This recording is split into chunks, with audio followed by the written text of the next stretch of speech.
요즘에 그런 얘기가 있더라고요. 내가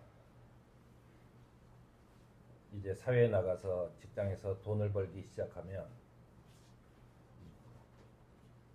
내가 좋아하던 사탕이나 또는 뭐 아이스크림이나 이걸 내가 실컷 사 먹어야지 라고 하는 거죠.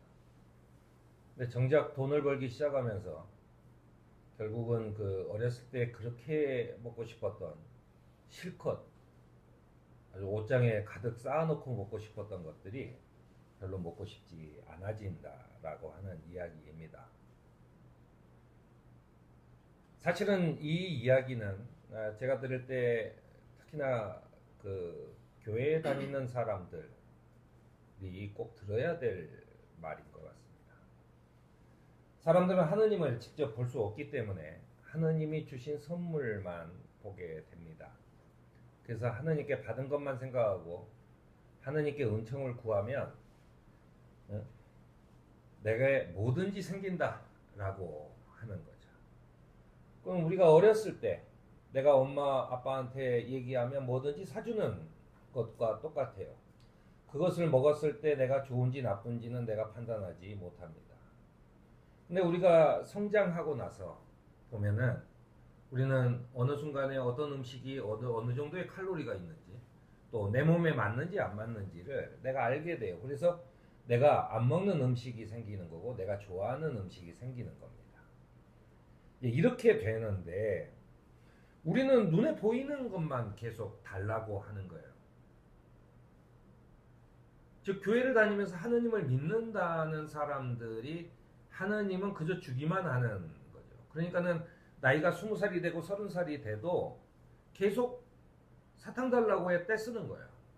내 눈에 가장 지금 내 입맛에 맞는 것만 달라고 하는 거죠. 그거 안 준다? 그러면은 하느님이 아닌 거죠. 내가 믿을 필요가 없는 거죠, 굳이. 이게 우리들의 신앙이었을 때 그것이 과연 그리스도교의 신앙일까? 이건 생각을 해봐야 됩니다. 우리가 어렸을 때 부모님한테 사탕을 달라고 했을 때 사탕을 그저 주는 것은 엄마가 그렇게 맨날 줬으면 좋겠는데 꼭 이렇게 정해놓고 조금씩 그렇게 주는 것은 서운하기도 했고 했는데 내가 나이가 20살이나 먹고 30살이나 먹었는데 엄마는 나한테 뭐 사탕 달라고 그럴 때 뭐 풍족하게 줬냐 라고 하면서 따지는 사람이 있다면은 아마도 그 친구는 정상적인 사람은 아닐 거라고 우리가 쉽게 판단합니다. 교회를 30년 40년 다녀도 계속 사탕 달라고만 하는 사람들이 있는 거예요. 우리가 알다시피 사무엘은 엄마의 기도에 의해서 이 그 제사장 엘리에게서 키워집니다. 하느님께 바쳤기 때문이에요. 그 사무엘은 밤중에 자는데 아마도 10살도 안 된 아주 꼬마였을 겁니다. 누가 자기를 불러요. 사무엘아 사무엘아 하고 부릅니다. 그러니까 얼른 엘리 제사장에 가서 저를 부르셨습니까? 라고 하니까 안 불렀다. 또 들어와서 자려고 하는데 또 불러요. 그러니까 또 가서 얘기하는데 안 불렀다. 세 번째 가니까 엘리가 얘기합니다. 내가 부른 게 아니라 아무래도 주님이 너를 부르신 것 같다. 그러니 이렇게 얘기해요. 주님 말씀하십시오. 주님의 종이 듣고 있습니다. 라고 대답해라. 그런 뒤에 사무엘이 다시 들어가서 앉았는데 또 사무엘아 사무엘아 하고 부르시는 음성이 들려요. 사무엘은 그때서야 일어나서 이렇게 얘기합니다. 말씀하십시오. 주님의 종이 듣고 있습니다. 라고 하는 거죠. 이게 신앙의 시작이에요. 내가 하느님한테 기도했더니 뭐가 생기더라 라고 하는 것은 사실은 그것은 기독교 신앙이 아닙니다. 그건 사실은 뭐 다른 종교뿐만 아니라 내가 점집에 가서 얘기해도 다 알려줘요. 평생을 점집 가서 그 무당만 믿는 사람도 다 출세하고 그러잖아요. 차라리 그런 걸 믿는 게 낫죠. 왜 우리가 그리스도교를 믿느냐라고 했을 때는 그리스도교의 이 핵심적인 내용은 내가 하느님께 무언가를 구하는 것을 떠나서 하느님이 나한테 무엇라고 말씀하시는지 내가 듣는 것에 있습니다. 우리가 성장했을 때 점점 중고등학교를 다니게 되면은 부모님의 말씀을 듣는 것이 먼저예요. 내가 마구 그때도 떼쓰고 막 들어 누워가지고 발버둥 치고 그러는 친구가 있다면 그거는 이상하잖아요. 부모님의 말씀을 듣는 게 시작이죠. 또 부모님은 왜 나한테 사탕을 주지 않을까를 생각할 수 있어야 돼요. 그것이 성장하는 과정이죠. 그게 바로 삶의 시작입니다. 우리가 예배하고 기도드리는 것은 하느님께 요구하는 것이 아니에요. 이 시간은 하느님의 말씀을 듣는 시간입니다. 이 하느님의 말씀을 듣기 위해서는 내 마음을 드높여야 돼요. 주님께로 향해야 돼요. 내 마음을 주님께로 향하려면 내가 침묵하면서 나를 주님께로 향하게 해야 돼요. 하느님께서 나를 부르는데 내가 이렇게 수구리가 앉아서 뭐 말씀하세요. 그러고 하는 것은 아니죠. 내가 그를 향해 돌아서야 되는 겁니다. 그 내 마음을 드높이는 거죠. 우리가 찬송가로 부르는 이런 찬양들은 누군가의 작곡과 작사에 의해서 생겨난 것입니다. 그분들은 그 자기의 마음을 드높이는 그 과정을 통해서 그 하느님에 대한 두려움과 경외로움의 그 감탄으로 그런 곡들이 나오게 되는 거죠.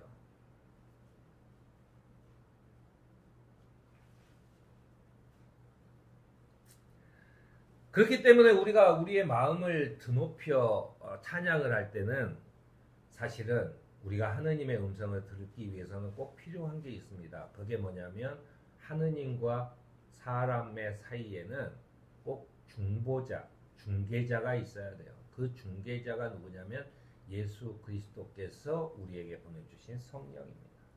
성령에 의하지 않고는 내가 하느님을 볼 수가 없어요. 성령을 간절히 사모하는 성령께서 나에게 오셔서 하느님이 무슨 말씀 하시는지 내게 알게 해달라고 하는 간절한 기도를 해야 되는 겁니다. 그래서 내가 주님을 계속 사모할 수 있도록 인도하시고 나의 깨달음과 결단에 함께 하셔서 내가 주님과 올바른 관계를 유지할 수 있도록 인도하시는 그런 성령이 함께 하셔야 된다라고 하는 이야기입니다. 그래서 우리가 예배와 기도를 드릴 때는 성령이 나와 함께 해야 된다라고 하는 생각 속에서 내가 마음을 드높여서 성령이 나와 함께 하시기를 바라야 합니다. 그러면서 매우 중요한 게 있습니다.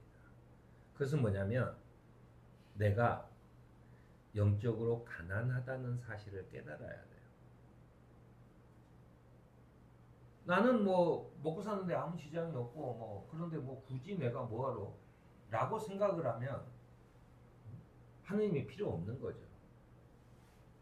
그런데 기껏 돈이나 벌자고 이 하느님을 믿는다.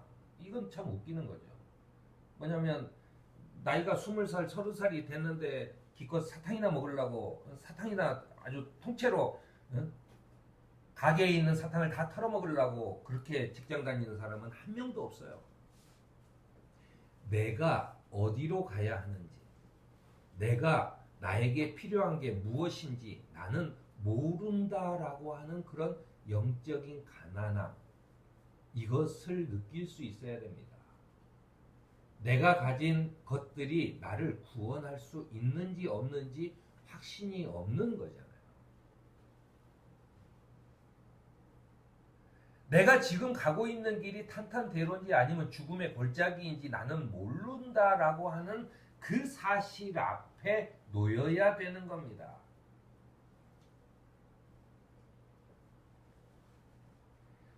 눈먼 거지가 그 예수를 부르기 위해서 다윗의 자손 예수님 나를 불쌍히 여겨 주십시오라고 외쳐대요.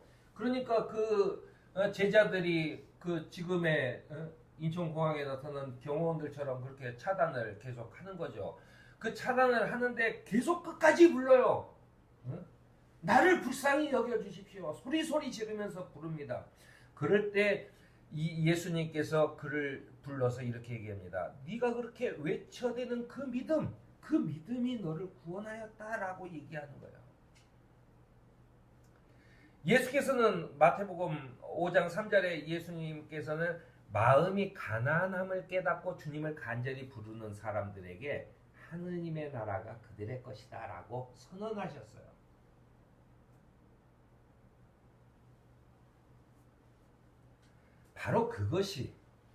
바로 그것이 우리가 하느님을 만나야 되는 이유입니다. 그러기 위해서는 어떻게 불러야 되냐면, 저 교회 갔더니 저 교회는 뭐 병도 고치고 못도 하고 사람들 막 기도만 했다 그러면 방언이 터지고 그 하나님이 나한테도 좀 와주시면 좋겠어요. 그래서 거기 가봤더니 별거 아니에요. 나는 몇십 년을 다녀도 방언이 안 나와. 그럼 또 딴 데로 옮겨. 이렇게 찾아가는 것이 아닙니다. 내가 믿는 것은 그 우리 교회 목사의 하느님도 아니고 아주 잘 믿는 누구의 하느님도 아니에요. 성경은 계속해서 이야기합니다. 너의 하느님을 찾아라. 아브라함의 하나님, 이삭의 하나님, 야곱의 하나님이라고 끊임없이 성경에 나옵니다. 그것은 무슨 말이냐면 아브라함이 만났던 하나님, 이삭이 만났던 하나님, 그 야곱이 만났던 하나님, 그 하나님이 나의 하나님이 되게 해달라는 거예요. 나의 하나님. 예수께서도 우리에게 이야기를 했어요. 내가 나의 아버지 곧 너희의 아버지, 나의 하나님 곧 너희의 하나님께로 올라간다. 그러니 너는 성령을 통해서 내가 보내준 보혜사 성령을 통해서 나를 하느님을 만나라 얘기해요. 너의 하느님을. 그래서 우리는 주 나의 하느님을 만나야 돼요. 그래서 앉아 있을 때는 내가 시간과 이 장소를 성별해서 주님 앞에 설 때는 제일 먼저 주 나의 하느님, 남의 하나님이 아니에요. 나의 하나님. 나와 1대1의 관계입니다. 나의 하나님. 그래야 나를 책임져 주실 거 아닙니까? 오늘 사도행전에서도 아브라함의 하나님과 이삭의 하나님과 야곱의 하나님, 곧 우리 조상의 하나님께서 자기 종 예수를 영광스럽게 하셨기 때문에 우리도 그 주님의 영광 가운데 있으려면 예수 그리스도의 그 하나님, 예수 그리스도가 믿었던, 그리고 하나님이 우리에게 선언하였던 나의 아버지, 곧 너의 하나님, 아버지, 나의 하나님, 곧 너의 하나님. 그래서 너의 하나님을 찾아라라고 하는 것입니다. 곧 주님이신 나의 하나님을 찾아야 하는 겁니다. 그래서 주님이신 나의 하나님, 누구의 하나님도 아니에요. 나의 하나님 앞에 내가 온전히 주님 말씀하십시오. 내가 듣고 있습니다. 라고 하는 고백이 있어야 된다고 하는 얘기입니다.